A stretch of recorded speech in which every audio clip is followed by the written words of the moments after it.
Hinahanap daw ni dating Pangulong Rodrigo Duterte ang common law wife na si Hanelet Avancenia na binawalang bumisita sa kanya sa ICC.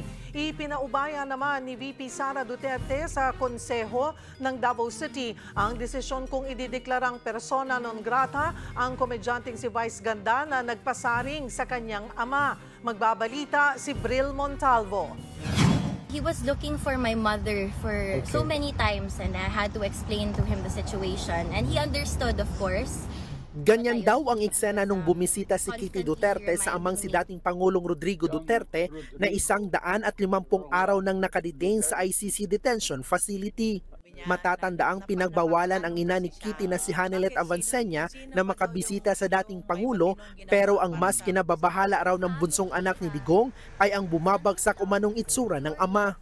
He now has a long beard, it's color white, and he does have white colored eyebrows now. And ayun, but his hair, ayun, maarte kasi yun, so meron siyang daily, hindi naman daily, siguro weekly hair dye. So ayun pa rin, hindi na siya pure black, may pagka-blonde siya. Kinumpirma ni Kitty na paminsan-minsang dinadala sa ospital ang ama para sa routine check-up at mukhang nakabuti naman daw ito. He's doing well. He's even better as compared to the first few weeks inside. He sounded more lively, more sharp.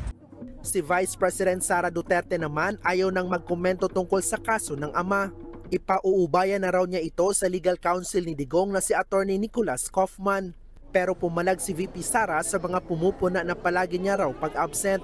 Alam nyo, ang akusasyon na walang basihan ay isang paninira lamang. Ganyan ang lagi nilang ginagawa. So, hindi pwede na moro-moro na kung saan lang nagbibigay ng akusasyon at kung saan o kung kailan lang nila gusto mag-akusa ng tao. Nagkomento rin siya hinggil sa pahayag ng TV host na si Vice Ganda sa isang concert patungkol sa kanyang ama.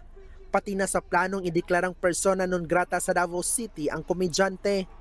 Unsa man ang desisyon sa City Council of Davao, it has to be a majority decision, and the City Council of Davao is the correct body to declare a persona non grata diri sa atoang syudad because they are representatives of the 3 districts of Davao City. Ako si Bril Montalvo para sa 1PH.